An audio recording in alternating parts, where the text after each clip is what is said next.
Muy buenas tardes, soy Javier Ignacio Baños del Instituto de Investigaciones Jurídicas Adriano Pietra. Hoy vamos a continuar nuestro curso de Derecho Penal y vamos a hablar de la legítima defensa. Muy bien, en las últimas clases lo que habíamos visto hasta ahora es que el delito es una acción típicamente antijurídica y culpable, y que algunos incluían una suerte de categoría intermedia entre la antijuricidad y la culpabilidad, es decir, lo que comúnmente denominamos atribuibilidad. También podría agregarse, según ciertos doctrinarios, luego de la culpabilidad, el estamento de la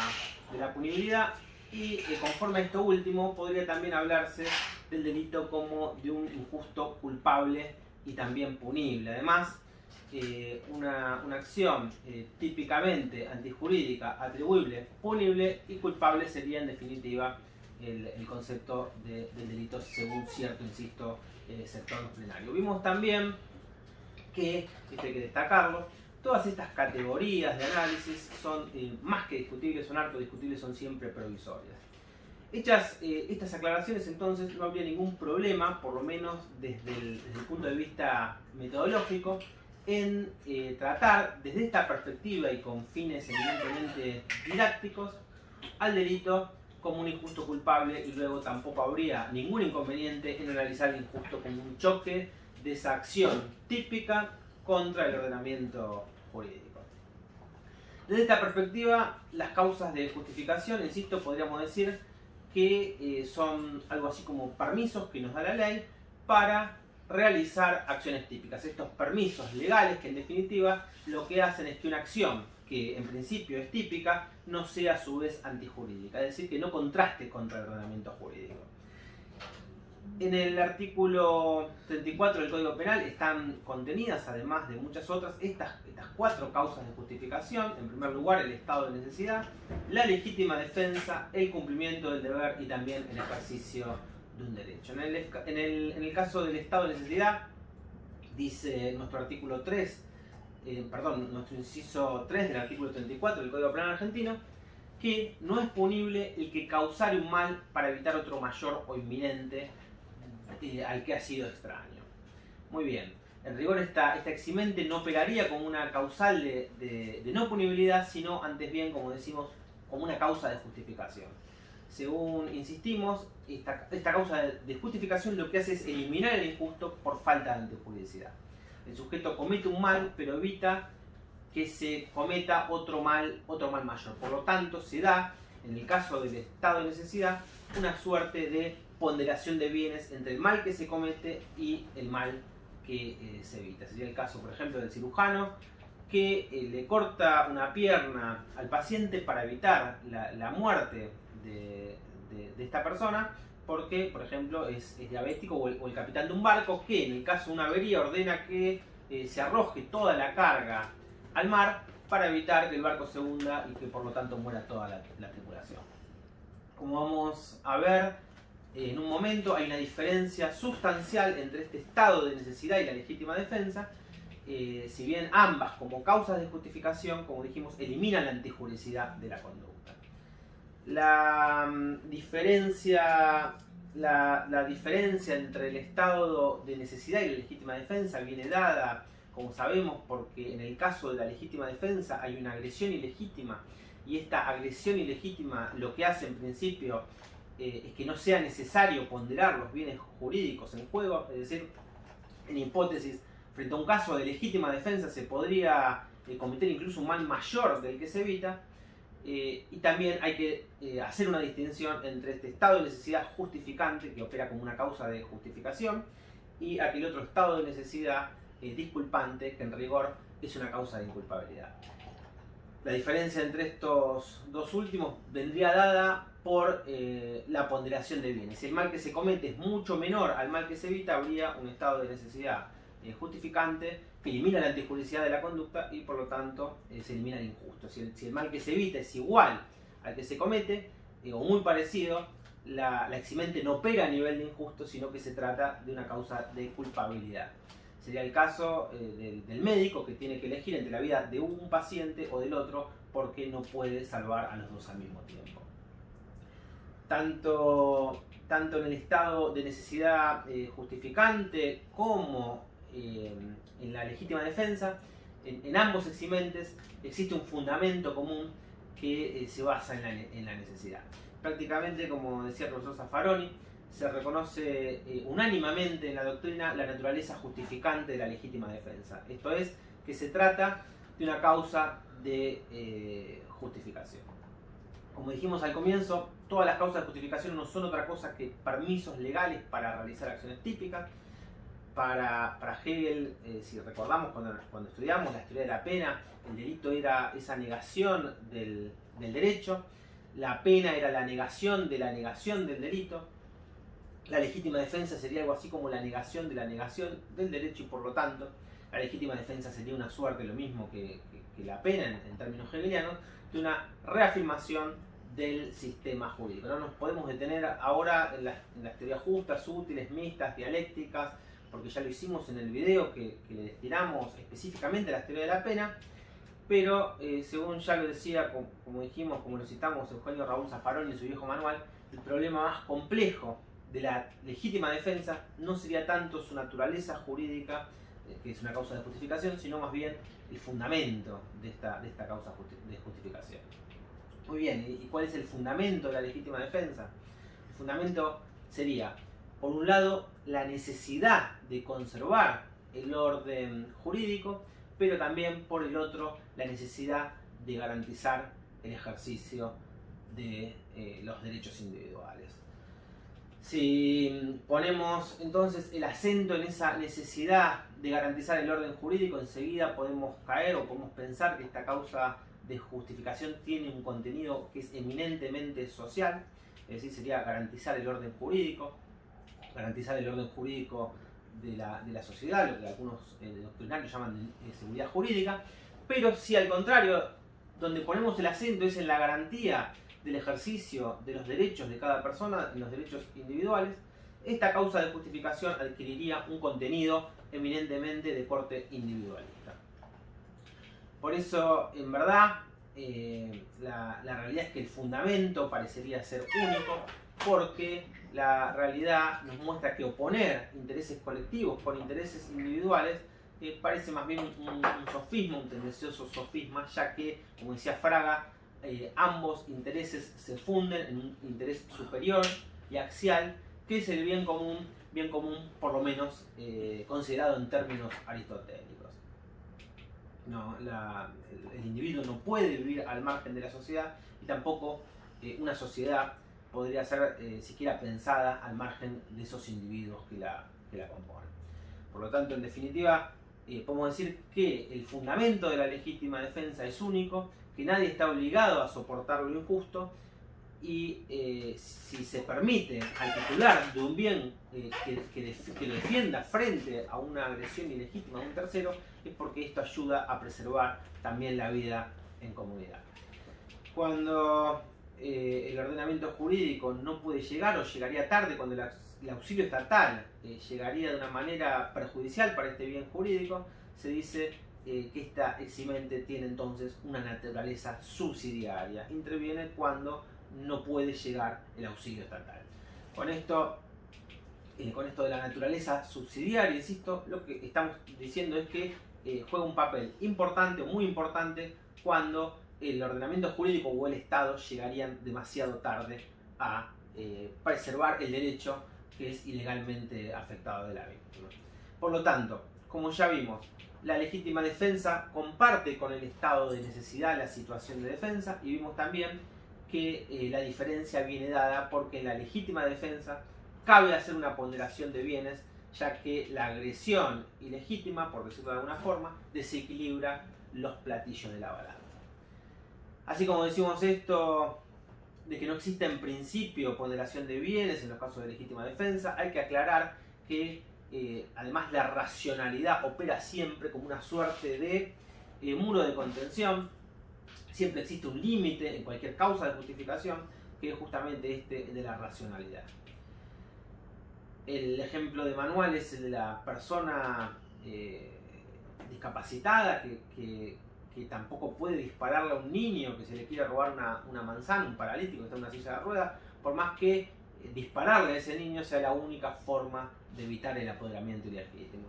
Del artículo 34 del Código Penal surgen los requisitos que tiene que tener la legítima defensa para operar como una causa de justificación. En el inciso sexto del artículo 34 se nos dice que no será punible el que obrare en defensa propia de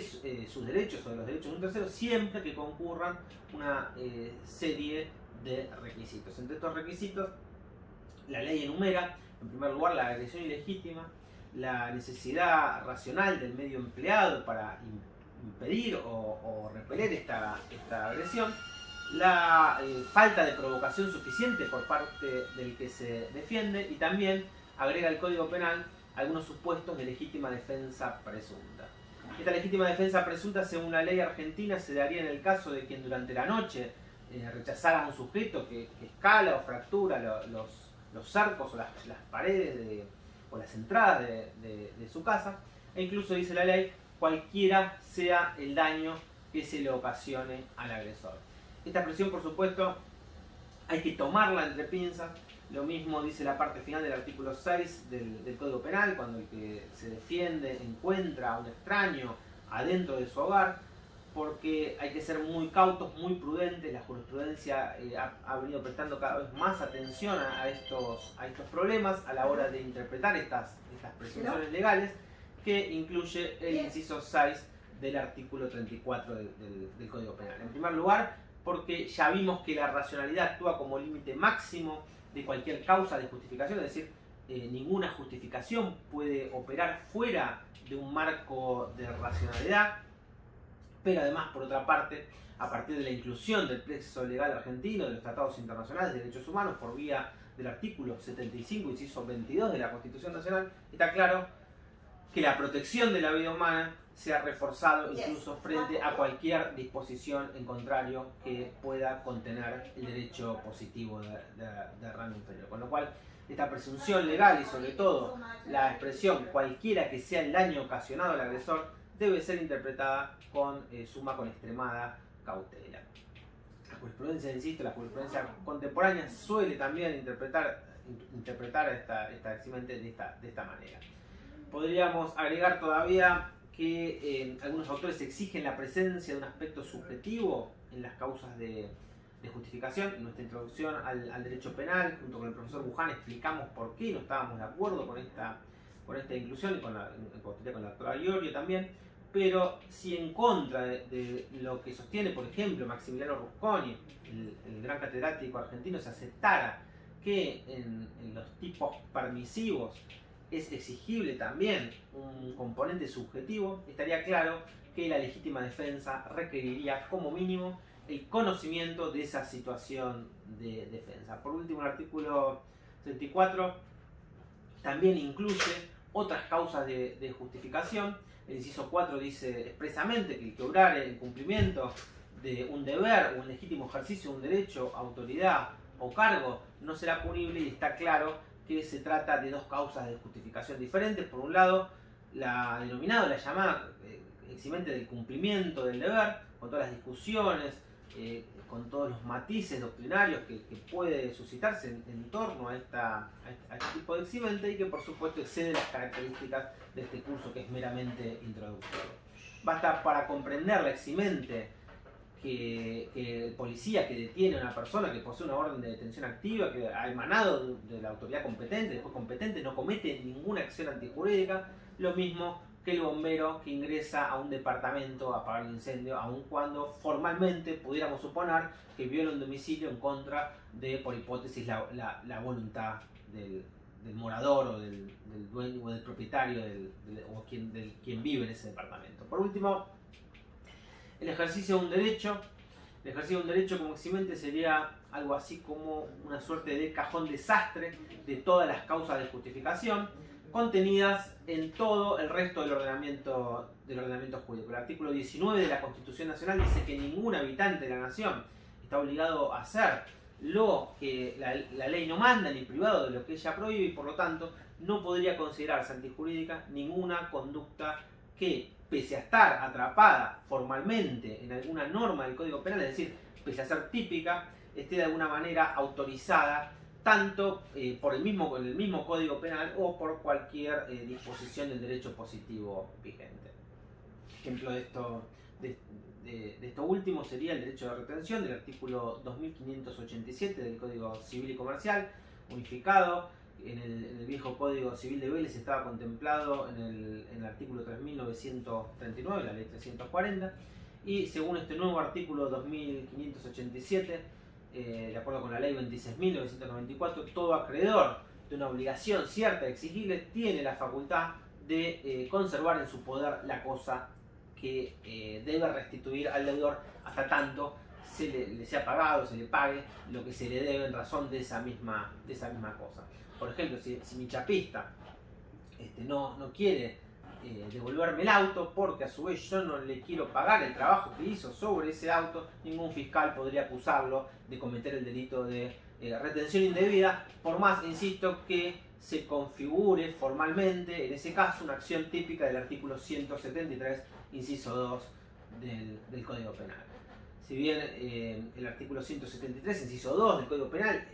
sanciona con pena de prisión al que con perjuicio de otro se niega a restituir o no restituye a su debido tiempo cualquier cosa mueble que le hubiera sido dado bajo un título que produzca la obligación de devolver, el mismo ordenamiento civil en ese artículo que acabamos de enumerar autoriza a quedarse con la cosa hasta que se le pague el arreglo que se le hizo al vehículo. En este sentido, como concluye el profesor Zaffaroni, puede decirse del ejercicio de un derecho que no implica en sí una causa de justificación autónoma, sino que se trata del enunciado genérico que remite para su solución a cualquier parte del ordenamiento jurídico, donde se halle el respectivo precepto permisivo. Muy bien, en resumidas cuentas, y ya para ir concluyendo, todas las causas de justificación constituyen permisos legales que da la ley para realizar acciones típicas, eliminan por lo tanto la antijuricidad de la conducta y en consecuencia podrá haber una acción típica pero no un injusto, porque esa acción típica estará justificada. Las 4 causas de justificación que conocemos vienen descritas en el artículo 34 del Código Penal argentino. En primer lugar, como dijimos, estado de necesidad. En segundo lugar, legítima defensa. El cumplimiento del deber en tercer lugar. Y por último, el ejercicio de un derecho que ya dijimos que constituye el cajón desastre de todas las causas de justificación. Mientras que la diferencia entre el estado de necesidad y la legítima defensa viene dada por esa ponderación de bienes que existe en el caso del estado de necesidad y que no se da en el caso de la legítima defensa, porque en esta última hay una agresión ilegítima que, como dijimos, desequilibra el platillo de la balanza. El cumplimiento del deber solo puede ser considerado dentro de ciertos parámetros de legalidad, de racionalidad, y por último el ejercicio de un derecho no es en rigor, como dijimos, una causa de justificación autónoma, sino esa suerte de cajón desastre donde van a parar todos los permisos legales que pueden surgir, como dijimos, del rastrillaje de todo el ordenamiento jurídico, civil, comercial, laboral, administrativo e incluso del mismo ordenamiento penal. Muy bien, por último, cabe agregar también que el artículo 35 del Código Penal argentino sanciona con la pena fijada para el delito imprudente al que hubiera excedido los límites impuestos por la ley, por la autoridad o por la necesidad. Para que opere este exceso en la justificación, la conducta, como su nombre lo indica, tiene que haber comenzado de alguna forma justificada. No se trata de una justificación incompleta como en otras legislaciones, sino de una conducta que comienza siendo justificada, pero que luego se exceden los límites de dicha justificación. Se trata en consecuencia de conductas que son dolosas,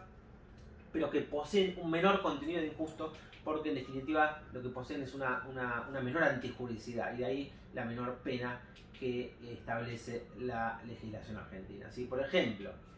quien para tratar de evitar un robo le pega un disparo al ladrón en una pierna y luego cuando éste está en el piso le vuelve a disparar en otra pierna, ese segundo disparo excede claramente la situación de necesidad que podría haber justificado ese primer disparo. Se le aplicará entonces, o por lo tanto, la pena de las lesiones previstas para el delito imprudente, en virtud de existir lo que se conoce bajo el nombre de un exceso en la legítima defensa. Esto es así de cara a lo que dispone el artículo 35, como dijimos, del Código Penal. Muy bien, esto ha sido todo por hoy. En nuestra próxima clase introductoria vamos a analizar el problema de la tentativa. Soy Javier Ignacio Baños, desde el Instituto de Investigaciones Jurídicas Adriano Pietra. Si el video te sirvió, lo puedes compartir o darle también me gusta. Y podés seguir las actividades de nuestro instituto desde nuestra página web o desde nuestro Instagram, @institutopietra, www.institutopietra.